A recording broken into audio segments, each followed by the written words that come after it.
I thought writing the book would change everything. I thought the world would open its doors, stages, spotlights, success. But what came next? Silence. I expected that being a published author, I'd just immediately get more speaking engagements and people would come to me. And that didn't happen. What's going on? So my business plummeted.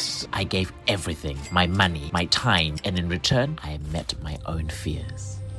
I still have fears of being rejected, ostracized, not loved. So I have those trauma wounds that still show up when it comes with engagement with people. I met the timid version of myself, but in that space, I found something deeper, abundance from within. There's nobody else doing what I'm doing the way I'm doing it. I became me. I'm Cameron Neal, your host, and welcome to the Midweek Motivation Podcast, where visionaries and dreamers unite to tell their stories. So get comfortable and tune in.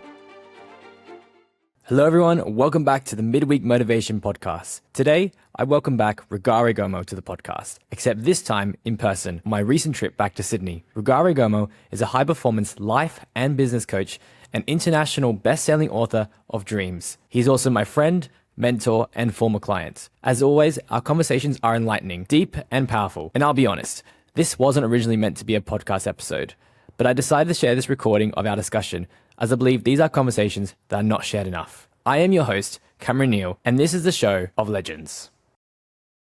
Hey everyone, welcome back to the channel. I am here with Rugare Gomo, who is the author of Dreams. Dreams forging my own path. And that's what we're going to be talking about today.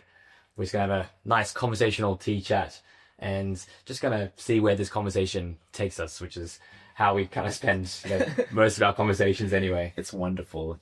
And I think what's so great is that we talk about real life stuff, not just perfect for camera, but our real lives. And I think that's how we all grow. Yes. Well, tell me, I guess, what has come up in, what has shown up for you since we last chatted last week? Bear in mind, I just arrived in Sydney last week, and a couple of days after I landed, I met up with Rugare, and we just caught up with over this last year. Yes, and you've been my personal trainer for many, many years, and leading up to Dreams Forging My Own Path, you saw me dig deep inside my life, get stuck, but maybe after Dreams, so many things have happened that I want to talk about. I think the first one was that I expected that being a published author, then I'll just immediately get more work, like more speaking engagements, and people would come to me. And that didn't happen. Like, what's going on? So, as a business person, I'm not just an author. My first title is a business leader. I failed to actually create my business plan for after publishing the book. And my business plan was hope. Yes. And hope is insufficient to bring something to life. Hope is just the starting point. But typically, when bringing dreams to life, of course, you have to have a hope. That's how a dream happens. It starts with that little fire inside of you. Yeah. And then there are many actions. I was just surviving on hope. So my business plummeted. My business plummeted, and I was like, what's going on? And at first I was kind of like angry and resentful, because I was like, I've worked so hard. I've come to Australia by myself when I was 16 years old. I had to raise money to go to university. I'm starting a business as a, black gay migrant in Australia, where it's predominantly white corporate Australia. So I have overcome many things. And so for me, I thought my reward would be after publishing the book, people would just come to me. Yeah. But what I've really learned is that the work never stops. And if you look at the greatest, artists, Beyonce, Rihanna, they always are working. There isn't, I'm just going to hope people are going to come to me. Yes. So I learned a lot about humility. I learned a lot about the kind of person I want to be. I wanted to be a person who gives my best to everything and not just wait for things to happen to me. Yes, I think so many people are so focused on the outcome, which is not a bad thing. Like we all have goals and it's great to strive for them. But the destination is like, I guess they believe this is where everything's going to happen for them. They're going to be happy. They're going to be fulfilled. They're going to have money, success, whatever that looks like. And the journey becomes more of a slog. And Yes. I think they realize when you get to that point is that no, the destination is just like, it's one moment to strive for, but not I guess what we should really focus on all the time. It's about enjoying the journey. Yes. And, I, to your point is I'd learned to love the journey of writing the book, being able to spend time with my husband, do our personal training together. Yes. That has been amazing. And then what I discovered, which you're talking about, is that there were things about how I run the business that I don't love. The journey of running the business. Mm-hmm. And that's why I think I just stood back and hoped that the business was going to come to me. And one of the things that I have been fearful of is actually just connecting with people. I still have fears of being rejected, being ostracized, being not loved. So I have those trauma wounds that still show up when it comes with engagement with people. And it's easier if people come to me, then I don't have to put myself out there and be vulnerable to another person's perspective of me. Do you think this fear is now amplified now that you've had this book published? I think the fear has already always been there, but after publishing the book, it revealed itself. It revealed a wound, a trauma wound that hadn't yet been healed, in essence, because if I am expecting people to come to me, there's no risk, is there? Yes. But when I'm going to people, there's that risk of the no. There's the risk of the rejection. So I thought I'd already mastered that.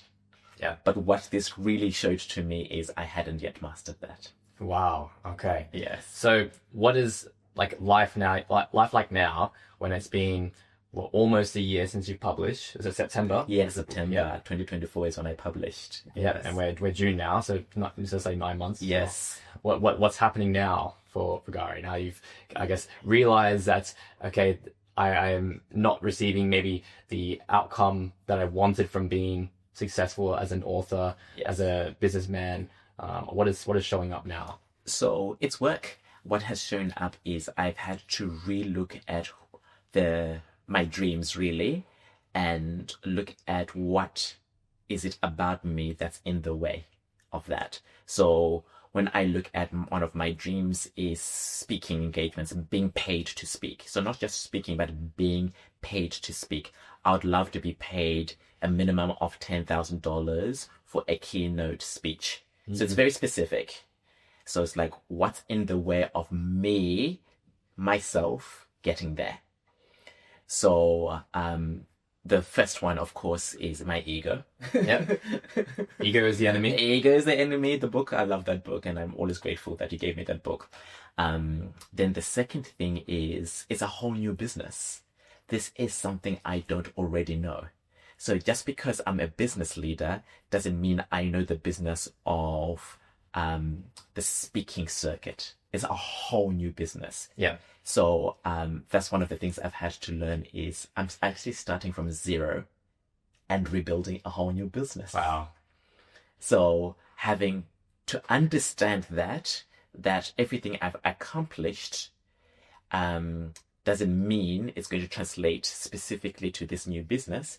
Now, all my soft skills will translate, but it's a new business, new relationships, new kinds of conversation. So the way I communicate is for the audience. So I know that typically when I speak, people are touched, moved, inspired, but the kind of communication I need for the business development to be hired by an events organizer is different. So I am learning that conversation. The other thing is, in the world today, we have many speaking bureaus, and a lot of the time we are waiting for the speaking bureau to organize and do the business development for us. We're in a whole new age where you see people like yourself on YouTube, people on TikTok, they're doing their own business development. Yeah. I have to do my own business development because the competition is way higher now. There is what we call the democracy of the access to our voices in the world. So waiting for somebody else to do it for me ain't gonna work. I have to be able to master my own business development in this new business unit called my speaking engagements. Yeah. And what would that look like for you in terms of mastering that? So already, what I typically do is I love creating proposals. I'll create proposals and then I reach out to my network. So I'll make my top, let's say 10 list of people. Who are 10 people that I already know who are doing what I want to do? Yeah. Then I talk to them and I share what I've created. But I'm very specific. I share what I've created. I don't wait for them to tell me what to do. Mm-hmm. Now, then I get feedback around it. And so even like yesterday, I was with my friend Monica Rosenfeld, who is the founder of Stories That Stir Global.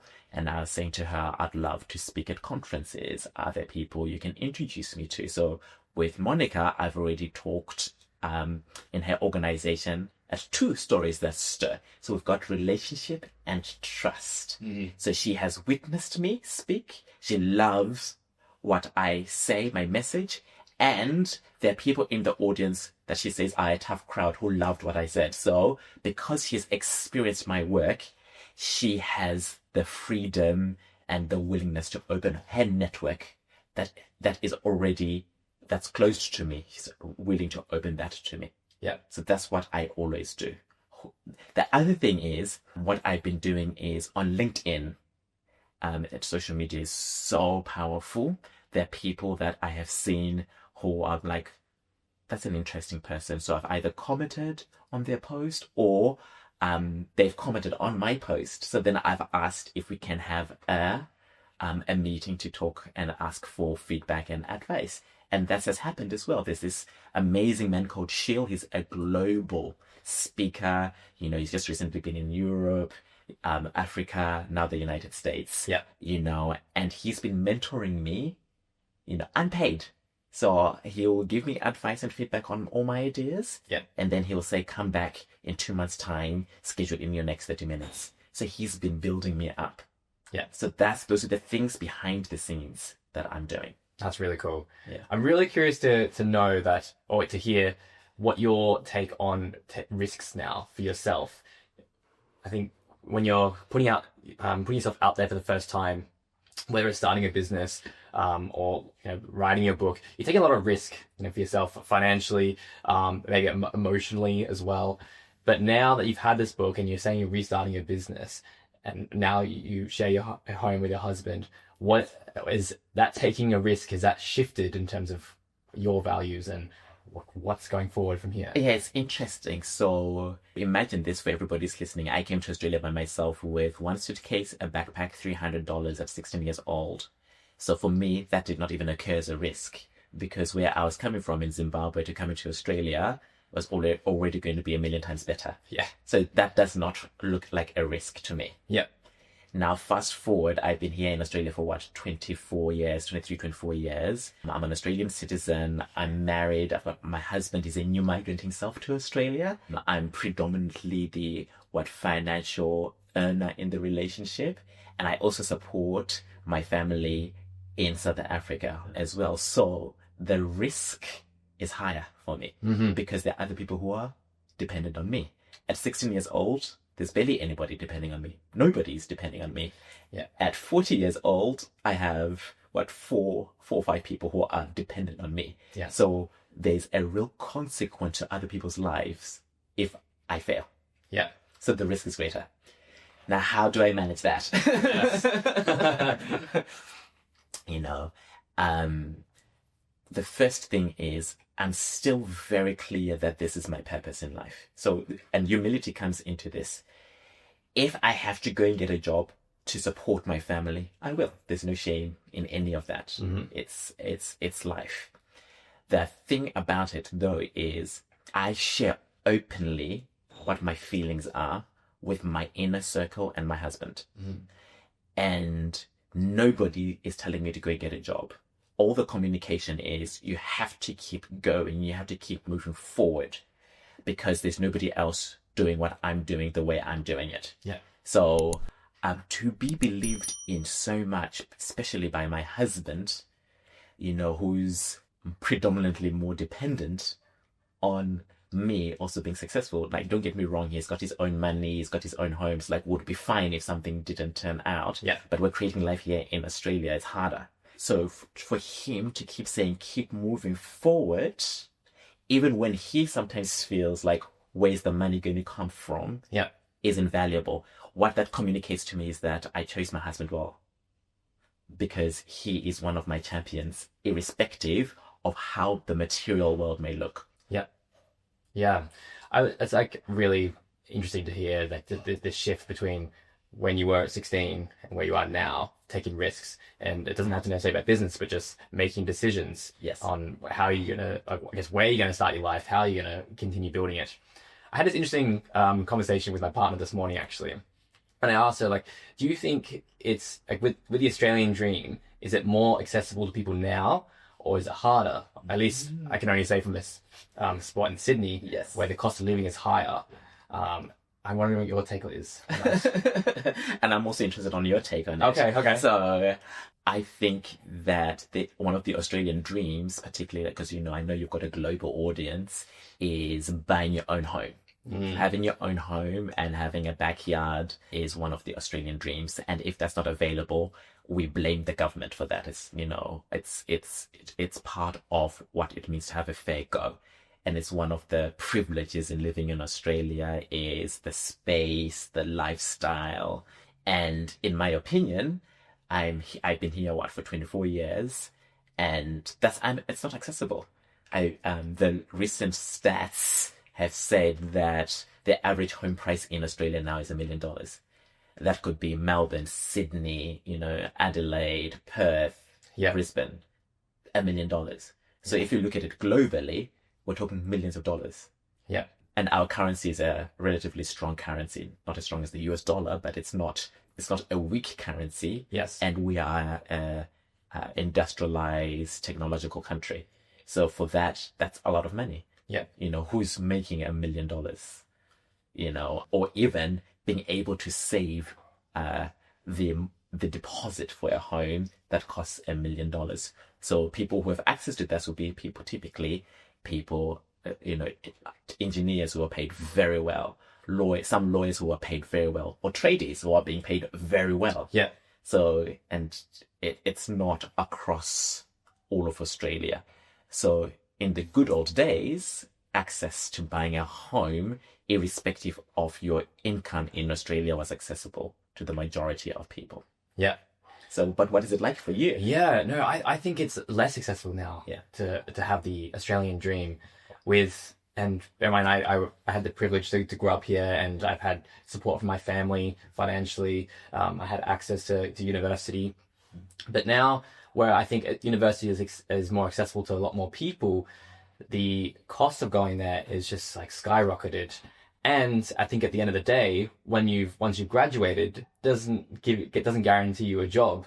I think there's a lot more job shortages now. Speaking to a lot of the people in my network in Sydney, so I can't say this for across the country, but people around my age are thinking about moving to Brisbane or Adelaide or Perth because the cost of living is cheaper. It's easier to buy a house. There's more jobs becoming available. And yeah, I think trying to buy a property with land is very difficult these days, especially for young people to do that. And then I guess they're trying to stay with their family for as long as they can to save up for a mortgage.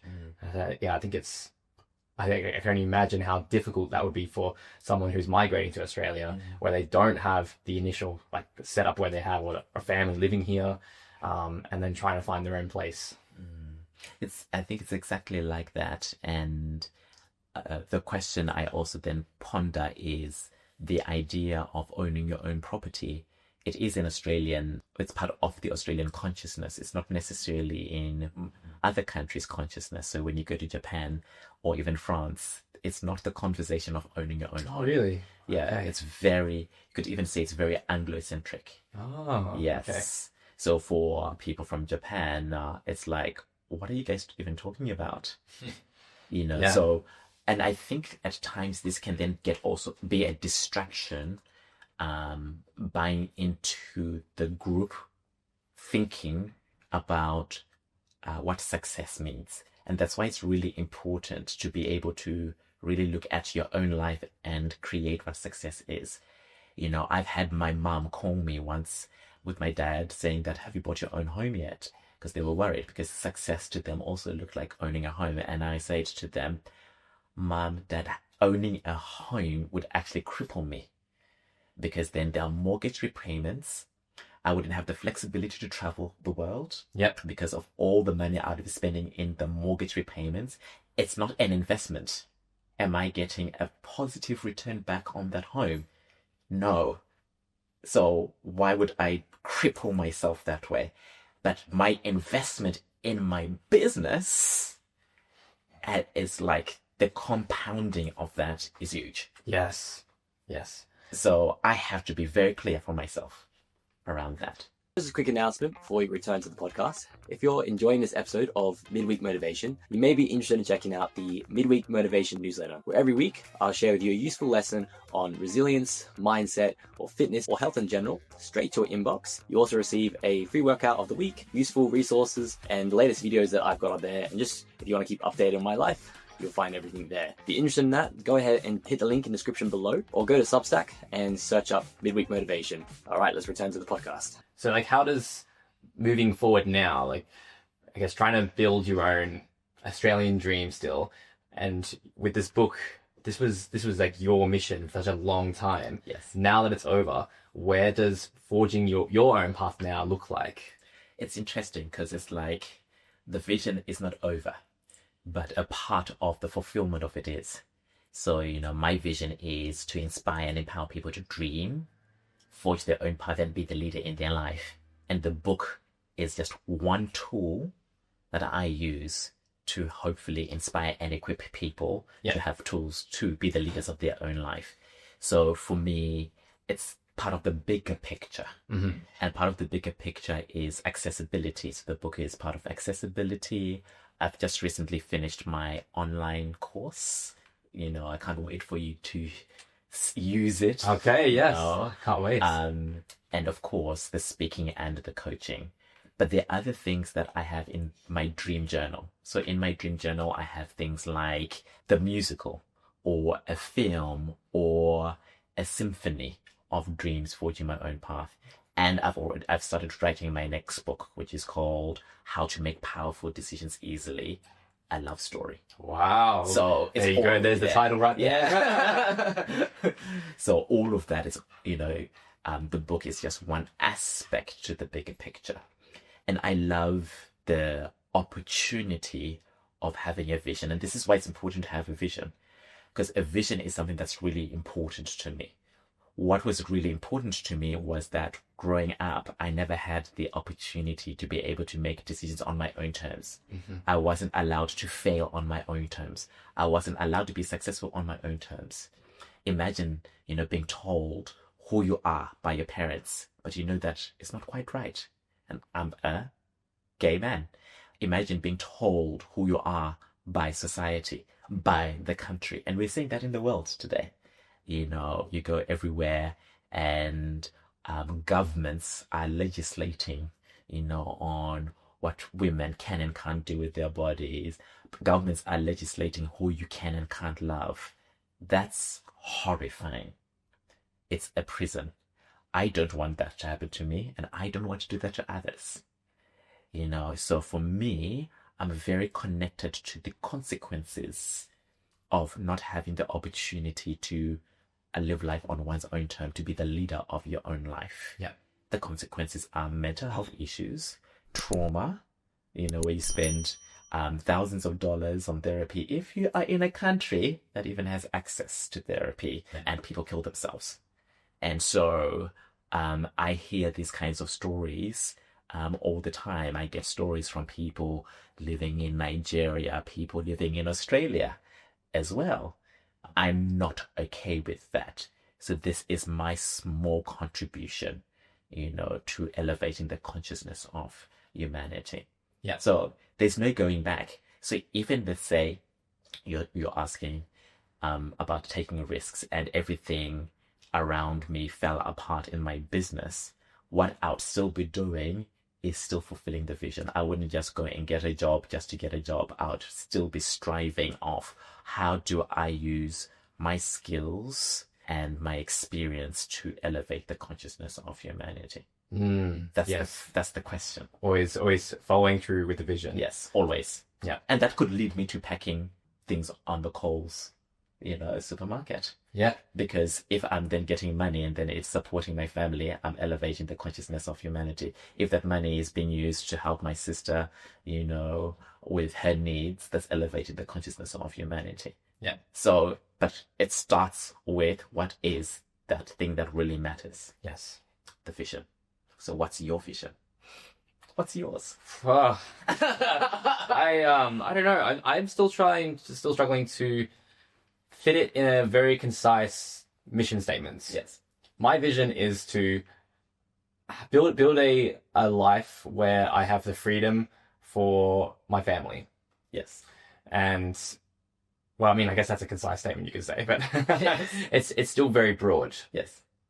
Which I don't think is necessarily a bad thing, because it gives me opportunity to go off in many different areas that ultimately helps me build a life for like a life of freedom and opportunity for my family. So whether if I continue on my current path as a fitness coach, as an athlete, as a striving businessman myself, it could be anything that can really fulfill that vision. Yes. And I think what you just said is so important there. So I can hear what's important to you when you said that, being able to have freedom for your family. That's something that's really important to you. And a lot of the time, we sometimes minimize that. And that's important, and that's enough. Yeah. That can be completely enough in itself. And a vision is not a good idea. It has to be something you're connected to. Yeah. That's what I've discovered for myself. A vision is not like trying to copy somebody else's vision. That doesn't work. It has to be in my heart, my spirit, my mind. Yeah. It actually takes all of me. And the stronger the connection, the more power to fulfill on it. I think the second thing as well that you said that's important is when fulfilling on a vision, it can show up in infinite ways. So one of the things that I say to people is don't get stuck with what you already know. So some people will say, I want to live my career. I want to live being a lawyer, and I want to be an artist, or want to do something different, but I can't be an artist because I don't know how to do that. Yep. And what I say is you don't need to already know. I didn't already know how to be an author. I didn't already know how to migrate to Australia. Yeah. I did not already know how to be a husband. It doesn't work like that. So the vision comes first. It's something greater than our present identity. Oh, that's a really good take on that. I've never heard that before. Yeah. Yeah. After I read Dreams, I started thinking about how to become the leader of my own life. And I've been kind of, I guess, coming back to that initial question, and I'm still journaling it out, writing it out, what kind of makes sense to me. I'm curious to know, what does that look like for you, becoming the leader of your own life? Yes. So I remember when I made the decision to run my business, to be a decision maker, actually. And I was working in a law firm, and I was doing all this research for these, corporate Australia. And I was in this huge construction dispute. And we're working long hours, as you can imagine, 16, 18-hour days, and getting ready for this mediation, because there was no meditation, mediation between the parties. And neither of the parties cared about the advice either lawyers were providing. They were just so angry with each other, and their egos were strong. And I thought to myself, I'm wasting my life. I'm wasting my life. I've just spent 2 weeks, doing all this research. And I thought to myself, well, if I'm willing to do that for others, why aren't I doing that for myself? Yeah. That was like the turning point. But before that, there were all these other things that had been happening growing up in Zimbabwe, where being gay is illegal. And I'm now discovered, and I am a gay man. I had to either choose to hide who I am, to please society, to please parents, to please friends, or, reveal and live life on my authentic true self. And I chose my authentic true self because here was pain. So for me, in this world today, a lot of the things I hear, the stories I hear from people is, I can't do this because my mom and dad will abandon me. I can't do this because I'll lose my friendship groups, etc. So a lot of the time we're not leading our own lives. We're buying into other people's opinions, other people's ideas, and other people's fears of who we should be. Okay. And that's bullshit. So do you think people fear more of, I guess, further pain than their current pain? Do you think people are afraid to become the leader of their own life because of maybe that pain that will bring them, and is that fear greater than their current pain where they can't express that? The idea of the consequences of leading your own life, because this comes down to how the brain works. The brain is created to protect us from threats. Yes. So if you see a snake, the brain is going to respond appropriately. Unfortunately for us human beings, we are responding to non-real threats. So when if mom and dad says, I'll take my love away, that's a threat for a human being. Or if you raise your hand in class and you get the answer wrong, there's no real threat. You're not going to die for getting the answer wrong. But the way the brain responds to that, it's as dangerous as seeing a snake. Yeah. So that's what limits us. But we are not going to school being trained on how to work with our brain. So a lot of the time, the fears that we have, and I'm not saying not all of them are real, but most of the fears we have are actually not dangerous. Yeah. So how does one overcome that? It's by first disputing what our brain is saying.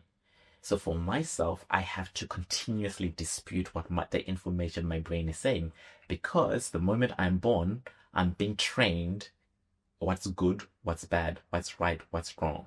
I'm also being trained of the consequences if I don't follow the well-trodden path, because there are consequences. Some of the consequences are people abandon their children when they discover that they're gay. There are real consequences. Yeah. Some people have lived in homes where there's family violence. So those things can get in the way of then forging our own path. And it's valid. And what I'm saying is that there are tools and ways of forging your own path irrespective of our circumstances. And the starting point is reclaiming our personal power. Yeah. That's the first step. We have to reclaim our personal power, the power that's already inside of you. Every single person has it. So it doesn't matter, what family, society, your friends say. We've got a power to act. We've got a voice. I'll give you an example. In America today, it's not fashionable for a gay person to use their voice. Look how horrible it is to use the word fashionable. Yeah. Okay. There are repercussions for expressing a point of view. Yes. People are being deported. People are being put into detention centers. American citizens are being imprisoned. Yeah. So there's real fear, isn't it? Yes. So that's not the question. The question is, who do I choose to be in the face of that? Powerful. That's the real question. Yeah. Who do I choose to be in the face of somebody who's going to harm me, somebody who's going to imprison me if I be true to myself? Yeah. Now, two things I want to say. Please don't put yourself in danger. That's not what this conversation is about. No. Don't put yourself in danger. This conversation is about finding your personal power and finding ways to express it that feels aligned with who you are. Yeah. That's what this conversation is. For me, I'll use my voice, but that might not be the same action for another person. It doesn't make me better than. Yeah. It's just that's where I'm at in my life. Yes. So personal power can show up in different ways. I'll give you an example of my friend in Nigeria. He's gay and he lives in the north of Nigeria. And in the north of Nigeria, the Boko Haram rule. The Boko Haram are it's an Islamic state, and they kill gay people. He has experienced and witnessed other gay people being killed. Wow. Teenage boys, people your age killing another black gay boy or sissy boy because they're gay, and celebrate because they think they have done a good job in reading, bad. Yeah. Okay. So how does he find his personal power in a circumstance like that? So no, he's not putting himself in danger saying, look at me, I'm gay. That's not the conversation. But what he has done is, it touches me, he's found spaces to be free. Yeah. He's found spaces to be free. So, before even releasing the book, he was one of my greatest champions. And today, he's still one of my greatest champions. And he's invisible. Yeah. But what do we have? We've got connection. And I will always be his champion. Yeah. So, personal power. Yeah. Well, thank you for sharing that. You're welcome. That's really powerful stuff that we, especially I think in the Western world, we don't hear stories like that because we think that's where there's no threats, right? Yes. But not all the world is like that, unfortunately. Yeah. And this is also the delusion. If we are so grateful for living in the Western world, why aren't we all being so entrepreneurial? Yeah. And creating and seizing the opportunities that we have in the Western world. Like, if you really look at it, like, if you and I fail, we're both Australian citizens, we'll be fine. Yes. We're going to have food on the table, won't we? We're going to have love from our families, won't we? We've got friends. We can't fail. We'll be fine. Yeah. We'll be fine. But for other people in other circumstances, that's not the situation at all. Yeah. So what I urge is, if you're feeling like apathetic to life or can't be bothered or it's too hard, those are just the excuses of fear. Yeah. Because that's how fear grips. We'll say things like, can't be bothered. That's too hard. I just prefer. But underneath all of that is fear. Do you think people like you and I, who are trying to make a difference and help as many people as we can, do you think, can we ever achieve a world where there's global peace, where everyone can still have different beliefs and opinions, but maybe there is no death for being gay or anything like that? I think anything is possible if we've been able to eradicate diseases in the world that people never thought could be eradicated. Anything is possible. So who am I to limit the possibility of human consciousness? Yeah. So if you were, let's say, okay, you've taken your personal power to overcome your fears, what does forging your path look like from there? Action. So a lot of the time, we love talking in theory and in concepts. So forging my own path looks like being very specific on my actions. So behind this camera right now, you'll see 2 whiteboards, and they have specific actions. There's a heart and a name of an organization to approach. Those are actions to take to share the possibility of the Rugare Gomo Leadership Academy. Action. Yeah. That's all there is. My experience with that action breeds momentum. So the more actions I take, the more I move forward.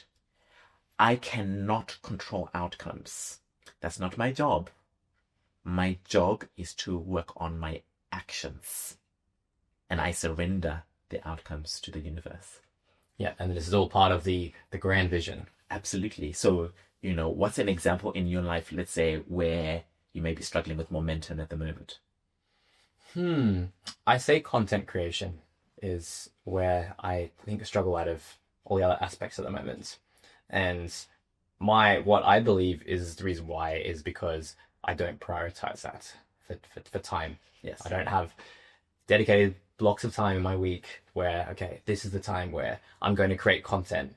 And now I have the podcast, which has been really great, producing more content consistently, but there still is no plan. Okay, this is what I need to do week by week or day by day to get to a place where now I'm thinking about destination. So that is where I think I am struggling. I understand. And so you've identified these obstacles. So I don't have time. It's not in my schedule. It's not, as I haven't prioritized it. Yeah. So you've identified these obstacles, but that still hasn't led to necessarily the momentum you want.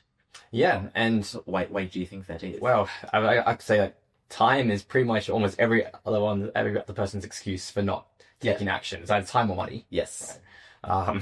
So I think I don't value that time enough. Maybe because I am not maybe subconsciously seeing the result that I want because I'm so focused on destination. Very good.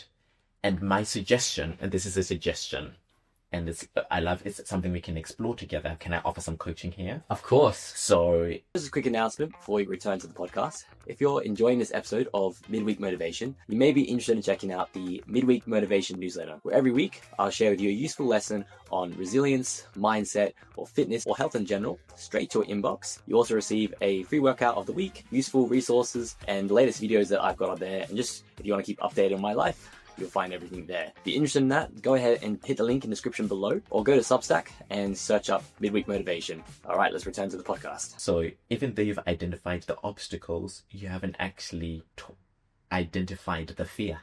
Okay. So consider that it has nothing to do with anything you have said. Yeah. But there's a fear. Okay. And what do you think that could fear be? What do you think that could be? I don't know if this is surface level or just that's deep. But I think producing content is still, I have to go way out of my comfort zone to share. And I mean, who the hell is going to listen to me? Very good. Right there. That's already the beginning. So if we expand on that, you can start seeing that there's that fear. Who's like, who the hell is going to listen to me? What am I going to share? Yeah. So what's the fear if nobody's going to listen to you? What does that mean about you? Do you think? I'm not sure. What comes to mind is wasting time. Because it's like, okay, if I'm doing this to help people, if no one's listening, I hate wasting time. So I could be spending my time elsewhere. That's one aspect. But I think there's another, and I can't really form that into words yet. So right there is what's holding you back. So if we just look at wherever there's a lack of performance, like I'll say that again, wherever there's a lack of performance, there's a fear. There's a fear of failure holding us back. If we can start just recognizing that, it will save a lot of time for all of us to start bringing the momentum back. Because it doesn't matter if you put it in your schedule, until you deal with the fear, it's always going to hold you back. And it doesn't matter if you create your perfect plan. Until you deal with the fear, you won't action the plan. Okay.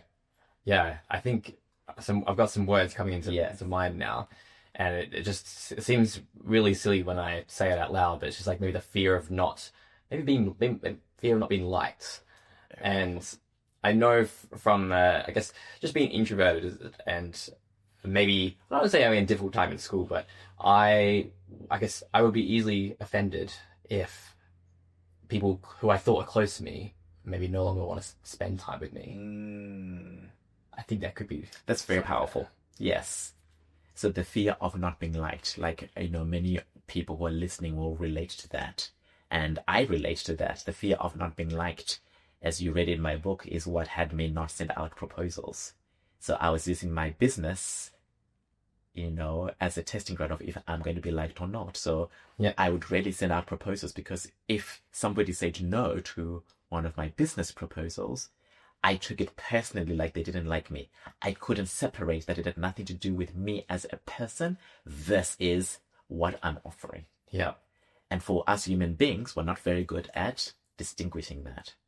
We're not trained to distinguish things like that. Yeah. So hence a lot of my work is to help distinguish what's really going on. We're very chaotic in that regard. Once I got that, it's not appropriate for me to use my business to be liked. Because to be liked isn't part of my vision. It's not part of my business. Yes. That's not why I do what I do. I was then able to reclaim my power. Yeah. Because then I can still seek healthy validation through my inner circle. Yeah. So that's where the separation comes from. Yes. It sounds like so silly when I say it like that. Like, fear not being liked. Yet I was using other excuses to kind of hide that or run away, like say wasting time. Yes. Yeah, I mean, like I hate wasting time on public transport to get to somewhere. I'd rather drive or just have it close by. So it's saying like I don't want to waste time producing content, but I use that as a way to kind of run away from what's powerful. And what you just did, with us right now is so courageous and so vulnerable, because a lot of the time we're actually lying to ourselves. We think we're so smart living in reality. We're not. So once I got that, most of my time, I'm not even dealing with what's real. It's my access to power. Yeah. And so now I'm able to say things like, I'm scared of people. I'm not talking to people because I want to be validated and loved by people. Yeah. And then I can see, well, that's not real. What am I going to do about that? Yeah. That's when I have choice. So today you've now got choice. You can start really looking at, do you want to hold on to, being liked, using content to being liked? Or is content going to be for something else? And that's where we get to create a new story. I like that. Yeah. That's very powerful. Do you think, from your experience, is overcoming a fear, can you completely conquer it and never, think of like that again? Or can you use tools to just help you overcome it, but it's always going to be there? My experience, and I can only talk from my experience because 7 billion people. My experience is there's certain things that I have overcome, and certain things that still persist. Yes. But I don't know if they will disappear in the future or not. That doesn't matter. What matters is I'm using the tools to keep moving forward in my vision. So I'll give you an example. I am an openly gay man. Before I was 21 years old, I lived in utter fear of being gay. I would be so angry when a person I was dating would hold my hand publicly to declare, because then I'm like, well, then now the world will know. Yeah. I don't have that fear. I walk down the streets, in Balmain, where I live in Sydney, holding my husband's hand. We kiss in the morning, and I don't give a fuck about what people think. So has that fear disappeared? Yes, predominantly. Now, when there are times when I feel I'm not in a safe area and I can feel there's something else arising. Yeah. Self-protection. So the question again will be, is it real or is it not real? Am I coming in with prejudice or is this real? So is it disappeared? I think it has, but I think that I have better instincts about how to protect myself in society. Yeah, that's really powerful. With our time today, I was wondering if you can help me build my own path or help me see the path more clearer. Yes. Through your coaching and experience. Absolutely. But so the first question I would ask you is, in your heart, you already know what you want to do. Mm-hmm. I know you already know. And for everybody listening, most of you already know, and those dreams have died because of society, parents, or even experiences, or sometimes beaten out of you. It's already always been there. So if I were to ask you, you want to lead your own life, I'll just ask, how do you want to live? I want to live in a way where, because coming back to that vision or the mission statement that I said, is to have the opportunity to live a life of freedom for myself and my family. Yeah. And so what that looks like is that never have to worry about money for essential needs, or to be able to go traveling without worrying about without money.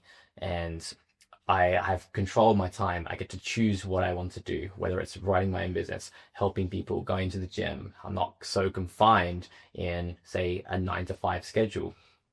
It's providing opportunity for, say, my future kids on what they want to do, how I can support them. It's making sure that, hey, my parents, when they retire, can they live a life and not worry about their finances for the rest of their days. Very good. So this will be my suggestion, and this is how I live my life. Like, this is how I be a leader of my life. I'm very clear on my vision and very clear on my values. So when I listen to you, what I'm hearing is important to you is freedom. Yes. So I feel one of your vision is to be free. Yes. So that's what I hear, to be free. Now, freedom is a concept. I want to be very clear about that. Yeah. So can you touch it? Can you touch freedom? No. Is it under your chair? No. Is it up the ceiling? Definitely not. Can you make love to it? No. It's a concept. Yes. So you have to first start with that. A vision is always a concept. Now, is freedom something that you have mastery over right now? No. Is freedom your identity right now? Clear. Is freedom something you feel most of the time right now? I'm going to go with yes. Good. Okay, good. So freedom is a concept. Yes. Now, this is the part that most people do not want to hear. Okay. And I'm going to say it a few times. The outcomes of freedom are the outcomes of freedom. Outcomes of freedom are the outcomes of freedom. Yes. Freedom, the concept of freedom is greater than our identity. The concept of freedom is more powerful than my existence. Okay. I'm seeing where this is going now. So whenever you create a vision, that vision is more powerful than my mere existence. Yes. Every time. If your vision, if you get to control your vision, it's not a vision. It's either like a goal. So running a marathon is not a vision, it's a goal. Yeah. It's precise, it's specific. A vision is conceptual and it's more powerful than my identity. Love that. Yeah. So the thing about a vision is that it has its own life force. Yeah. And the outcomes of it are not yours. It's theirs. So what would be an example, I guess, from that? Very good. So you said a few things. I want to be free so that I have money to look after, or not be stressed about money, not to worry about money. Yeah. Freedom and worry about money are not correlated. Okay. But in your head, you think they're correlated. Yes. Got me there. Yes. Nelson Mandela in prison is free. Freedom doesn't mean not being in prison. Yes. That's why we talk about personal power. Nobody can take your freedom away. Yes. The moment you said, I'm stressed about money, you let something external take your freedom away. Yeah. It wasn't freedom. It was you. So it's like believing that, okay, if I'm financially secure, I am free, but I'm not at the moment because I'm not in a place where I feel like I am. Correct. Okay. So what are the next steps then? That's very good. So a lot of the time, the practice is, that's why it's work. Freedom is work. Yeah. Because my freedom requires me to dispute my own thinking. Yeah. Nobody can give a fuck. Yeah. It's work. Yes. Okay. I feel like we need the whiteboard to really like draw it out. For this concept. We should. Yes. So we've got freedom, and then I'm a human being with my ideas of freedom. Yeah. And I have to be very clear, they're my ideas of freedom. So I'll give you an on-the-court example. I can have $100 in my bank account and I can be free. Yeah. I can have $1 million in my bank account and I may not be free. Saying it out loud, nobody's going to dispute that. Yes. Like, nobody will dispute that. So what that communicates is that freedom has nothing to do with money. Yeah.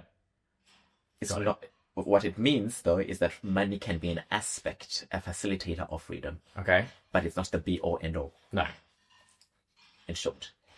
Recently, as I was sharing at the beginning, was that my resources, my financial resources have depleted.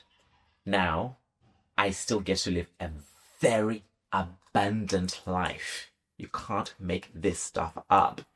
So, like, last week, one of my friends had a birthday party. You know, she lives nearby. She invited my husband and I, and we went along, and there were 25 of us. And this is what she did. She arranged for us to go watch Michael Jackson at the theater. Yeah. She paid for all of us to do that.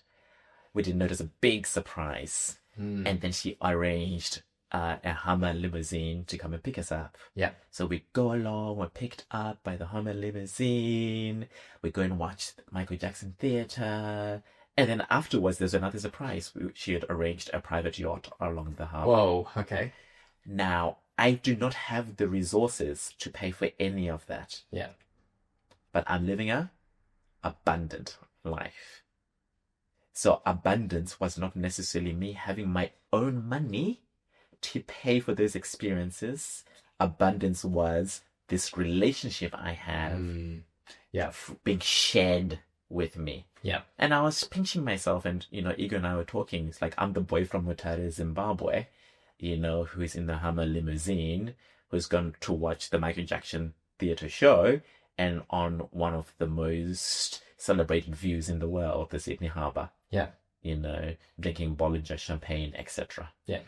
You know, you can't. Yeah. And I did not spend a dime. Yeah. Now, should I be like, oh, my life is not abundant because I don't have that money myself? Yeah. No. I'm very grateful for the experience. And by the way, this is not like the be-all of how I like to live my life. I'm a simple geek. I like to, my happiest place is drinking a chai latte and writing. And spending time with my husband and these conversations. That's it. So that for me is like a bonus to life. But things that most people in the world are chasing. That's a really powerful conversations here in this room. I can't imagine like how many more you've had in this space. So the work you need to do is keep challenging what freedom looks like to you. Yes. That's why the gifts of freedom are the gifts of freedom. The question is, will you have the eyes to see it? That's the question. So I do the work. I pray sometimes for the glimpse of the power to experience the freedom that I already have. Yes. One of my favorite quotes from Ryan Holiday in his book in the Stoic series is, if I can get this right, freedom requires discipline. Discipline provides freedom. Yes. It's work. And for me, I replace the word discipline, and I love the word discipline, with work. Yeah.